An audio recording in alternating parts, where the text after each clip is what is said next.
Wow! Wow! Sandali po, nagpa-flashback po ako. Samahan mo kaming silipin sa likod ng lente ng kamera kung saan hindi natin nakikita at hindi natin alam dati. Dito nakatira sila Rico Blanco nung 10 taong gulang pa lamang siya. Bahay na yan. Oh my God! Miss ko to! May basketball court po ako dati. Samahan mo kaming alamin ano nga ba ang buhay ni Rico Blanco bago niya maabot ang rurok ng tagumpay sa mundo ng musika dito sa Pilipinas. At bago siya mapunta sa spotlight ngayon, nakaramihan ay pinag-uusapan ang nakaraan niyang relasyon na kung saan ay hinahangaan siya bilang isang gentleman.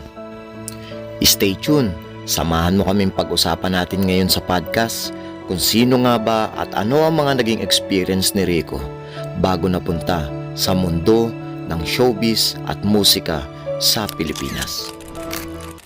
Welcome nga pala sa isa na namang episode ng The Filipino Call. At nandito nga pala tayo sa TPC Studio. Ngayong araw, pag-uusapan natin kung ano nga ba mga nangyari sa buhay ni Rico Blanco bago siya mapapasok ng tinatawag na natin na icon ng OPM music scene dito sa Pilipinas. Oo, at isa nga pala si Rico Blanco sa tinitingalang OPM Superstar. Mismo, pero alam nyo ba na bago mapapasok si Rico Blanco sa mundo ng musikang Pilipino dito sa Pilipinas, na si Rico Blanco ay namayagpag din sa mundo ng showbiz at marami siyang mga pinikulang ginanapan dito. Talaga? Isa na rito yung 1996 na karamihan sa mga Pilipino o karamihan sa atin. Ako rin di ko alam dati na nakapasok pala si Rico Blanco. Isa lang ang actually yung nalaman ko yung sikat na sikat nun, kasama yun sa tatalakayin natin yun. Pero meron siya noong 1996 na tinatawag nila na title, Nasaan si Francis? Parang hindi sa akin masyadong pamilyar yan. Oo, kahit mismo sa akin. Kaya karamihan sa mga viewers natin, mas maganda na rin, napaalam natin kung ano talaga yung mismong pinanggalingan niya, yung root of his success, bago natin kilalanin mismo yung si Rico Blanco.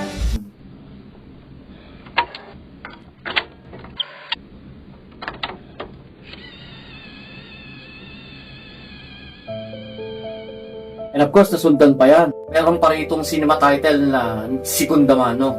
Gumanap siya rito as Owen. Yung alam natin lahat. Kasama rin to sa actually isang words na binanggit niya sa kanyang kanta. Bang liwanag sa dilim. Yan. Tapos noong 2010, nasundan din to. Napanood natin si Rico Blanco doon sa pinikulang Immortal. Isa to sa mga teleserye nung ABS-CBN noong 2010. Oh, parang medyo naliliwanagan na ako. Ano yan? Yan yung yung parang mga vampire sila. Oo, yan yung nakabutang ko. Muntik mo, napakarami pa lang ginalaban ni Rico Blanco na mga hindi lang teleserye, pelikula. Talagang pinasok niya pala talaga yung showbiz at music. Pinagsabay niya kaya yun. Actually, napakahirap gawin nun pero ibang klase kasi si Rico yun.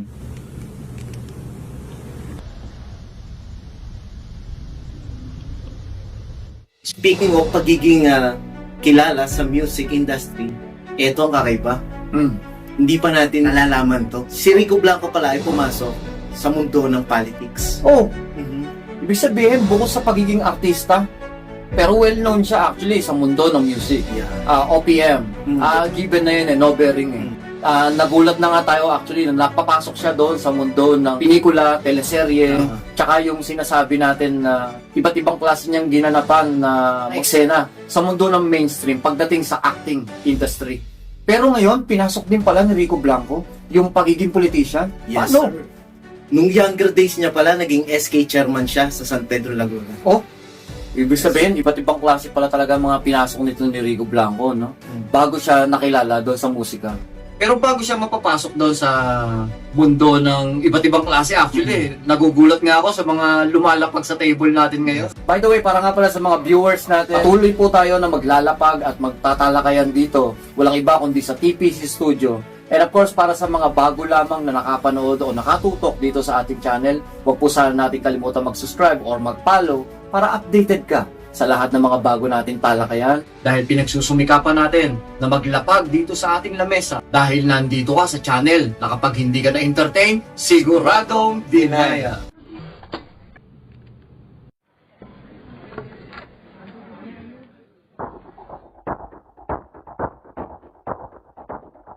Mabalik tayo. Bago nga pala si Rico mapunta doon sa pinag-uusapan nating showbiz, and of course doon sa pagpasok niya sa politika, saan nga ba nag-umpisa si Rico Blanco?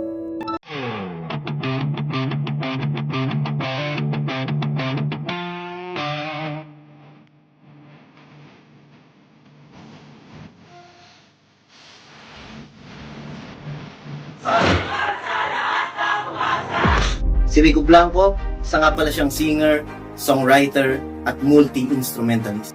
Bukod sa mga achievement niya yan, pinanganak pala si Rico Blanco ng March 17, 1973 in Manila.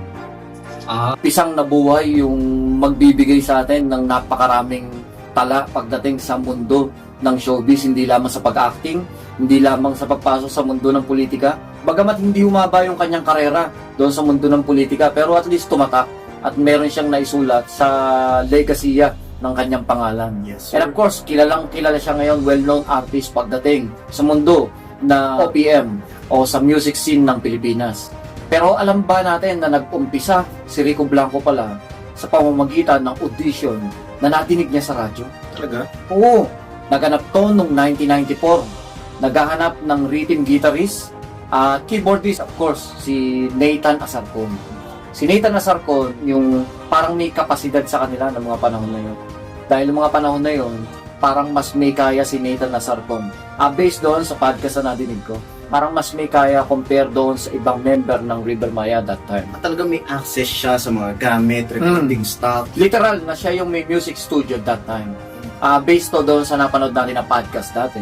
Nabuo yung River Maya sa pamamagitan din actually ni Nathan Ni Nathan. Asarcon. Napakalaking ambag din ni Nathan. Parang Doon sa kumbaga River Maya. nagandahan siya sa pinakitang talento or paggawa ng tunog ni Rico Blanco. Tsaka may pagsusumikap din talaga si Rico Blanco. Kasi nung pinanganak siya, nasabi mo kanina, pinanganak siya sa Manila, napalipat sila ng Laguna nun. So magmula sa Laguna, bumiyahe pa siya papuntang Makati. After niya madinig, yung audition na sinasabi sa radyo. So ginanapan niya nga yung audition. At pagkatapos nun, starting from 1994, that will be the start up kung saan nabuo yung classic lineup ng River Maya.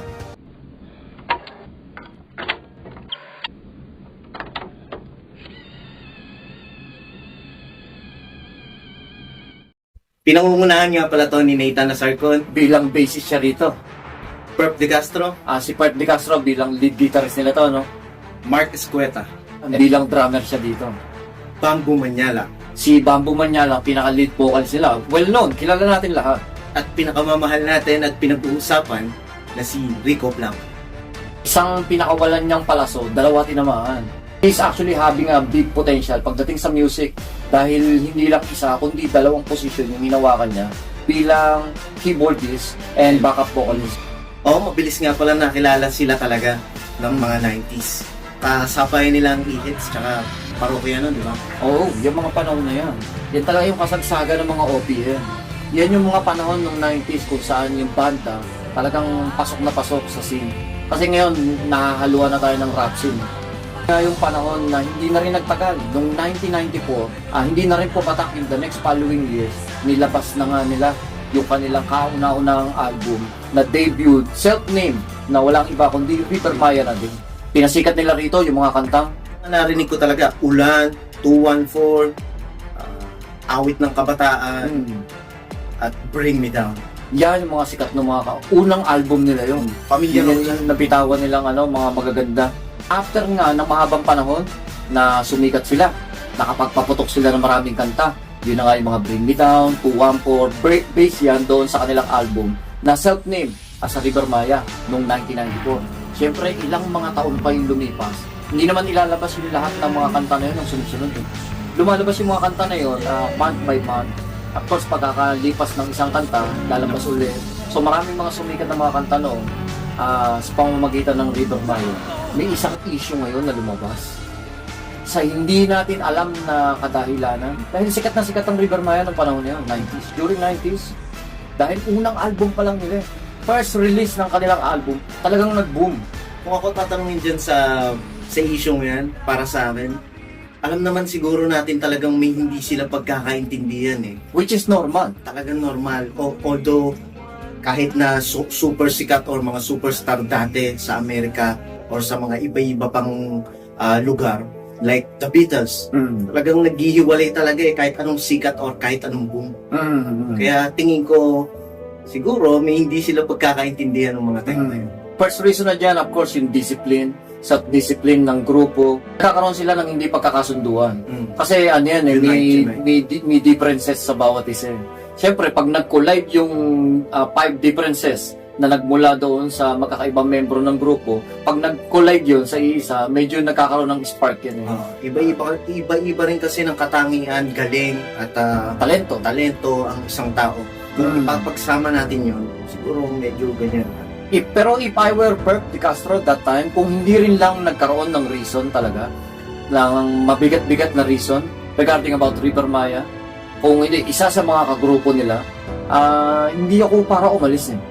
Dahil naandun sila sa first album pa lang, kinagat agad to ng tao. Nasa peak talaga sila ng performance. But I think may mas malalim pa na dahilan na hindi natin pa naiintindihan.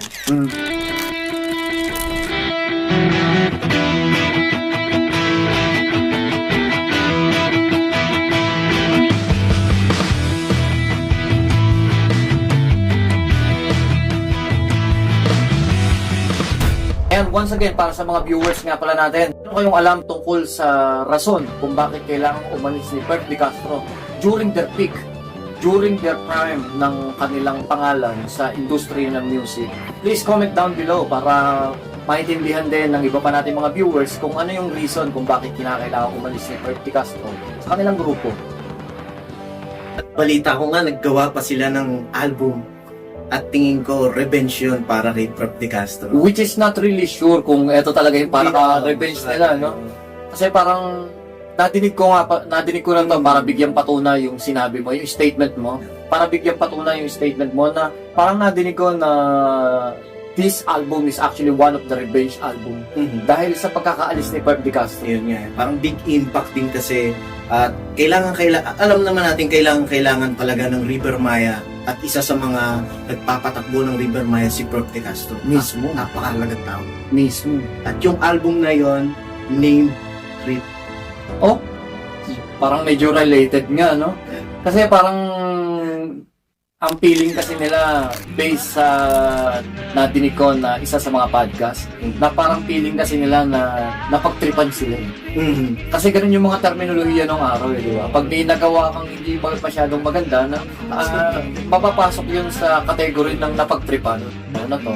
Pero yung mga kantang yung katulad ng Kisap Mata, universal song talaga tong mga to eh. Kisap Mata, Himala, maririnig sa kahit saan. And of course, hindi natin pwedeng malimutan yung kantang Panahon na naman. Yeah. At syempre, nasundan pa yan ng marami pang album kasama si Bamboo.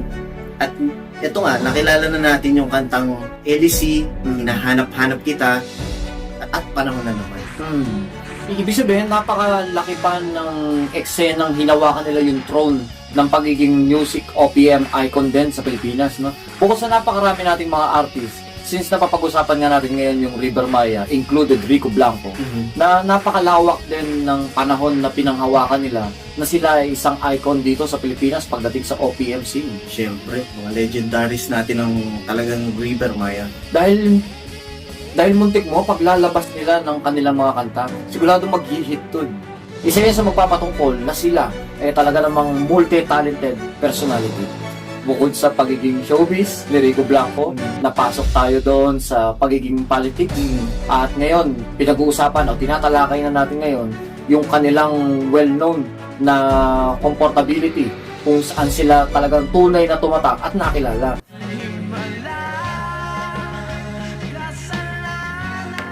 Sa kabila ng kanilang mga tagumpay, katulad ng pangyayari nung kanilang pagka-release ng first album na self-named na River Maya, di ba may nangyayaring umalis dito si Perp de Castro? At sa kalumputang pagkakataon, pinakamatindi dito. Ano yan? Dahil nung nawala yung lead guitarist, na-replace to actually ni Rico Blanco. Ngayon, ang kinakailangan mawala sa hindi na naman natin alam na pagkakataon, kinakailangan itong mawala ng kanilang lead vocalist na si Francisco Godencio Bamboo Manyala. Parang napakabigat nung umalis na nga si Perp, nadagdagan pa ng isang Bamboo na talagang kilalang kilala naman talaga natin na isa sa pinakamagaling na bokalista. At hindi ko rin naiisip na bakit nangyari yung bagay. Mismo. Tsaka when we're talking about band, pinakamalaking pilay ng grupo kapag nawala yung lead vocalist. Kasi siya yung tumatayong frontman. Ngayon, noong mga panahon na yun, napagbalitaan na lang natin na na-base nga si Bamboo sa San Francisco, California. Which is, wala tayong balita. Same story. Putok na putok sila on their prime. Kinakailangan pumalas na mga karakter doon sa loob ng kanilang grupo. Bakit? Di ba? No? Thank you for tuning in. Stay tuned, follow us, and subscribe so you won't miss part 2, coming soon. We're excited to bring you more great content here at TPC Studio, the Filipino Core. See you again on our next upload.